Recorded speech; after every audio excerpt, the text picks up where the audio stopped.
বর্ষায় সবজি সহ নিত্যপণ্যের বাজারে অস্বস্তি বেড়েছে। এখনো বেশ চড়া দামে বিক্রি হচ্ছে কাঁচামরিচ। 2 সপ্তাহের ব্যবধানে 200 টাকার মতো দাম বেড়েছে কাঁচামরিচের। এছাড়া শসা, টমেটো সহ দাম বাড়তি বেশিরভাগ সবজির।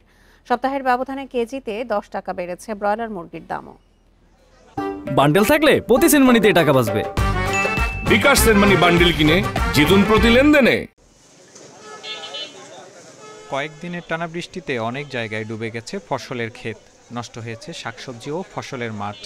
এতেই ঘাটতি দেখা দিয়েছে সরবরাহে, ফলে সবজির বাজার এখন বেশ চড়া। খুচরা পর্যায়ে প্রতি কেজি কাঁচামরিচ বিক্রি হচ্ছে 320 থেকে 360 টাকা দরে। 2 সপ্তাহ আগেও বিক্রি হয়েছে 80 থেকে 120 টাকা কেজিতে। কাঁচামরিচের কেজি হলো 240, শসা 160-50, টমেটো ইন্ডিয়ানটা 140, দেশিটা 160।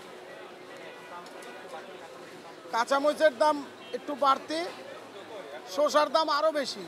কাঁচামরিচ কিনা হচ্ছে 250 টাকা কেজি করে। জি জি জি, আগে তো তুলনামূলক 180-200 টাকা করে কেনা হয়েছে।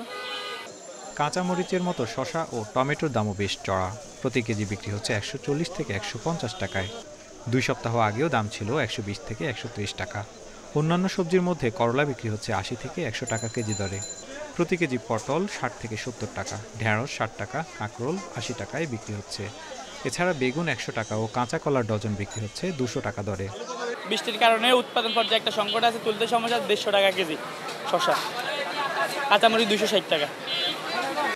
এদিকে সপ্তাহের ব্যবধানে কেজিতে 10 টাকা বেড়েছে ব্রয়লার মুরগির দাম, বিক্রি হচ্ছে 180 টাকায়। তবে 290 থেকে 310 টাকা কেজি দরে স্থিতিশীল আছে সোনালী মুরগির দাম। এখন আপনার 75-80 এমন বিক্রি করা হয়েছে। যেরকম ধরেন আমরা বর্তমানে বিগত এতে আমরা বন্যা তো অনেক ফার্ম ক্ষয়ক্ষতি হয়েছে, অনেকে লসের মুখে, এই জন্য একটু মালটা একটু মানে টান পড়ে গেছে। 180 টাকা রাখতেছে এই ফার্মের, যেটা ব্রয়লার। এদিকে পেঁয়াজের দাম কেজিতে 5 টাকা বেড়ে বিক্রি হচ্ছে 60 টাকায়। আলু আগের দামে স্থির আছে, বিক্রি হচ্ছে 25 টাকা কেজি দরে। এছাড়া রসুন বিক্রি হচ্ছে 140 থেকে 160 টাকা দরে। Tarek Hossain, independent news, Dhaka.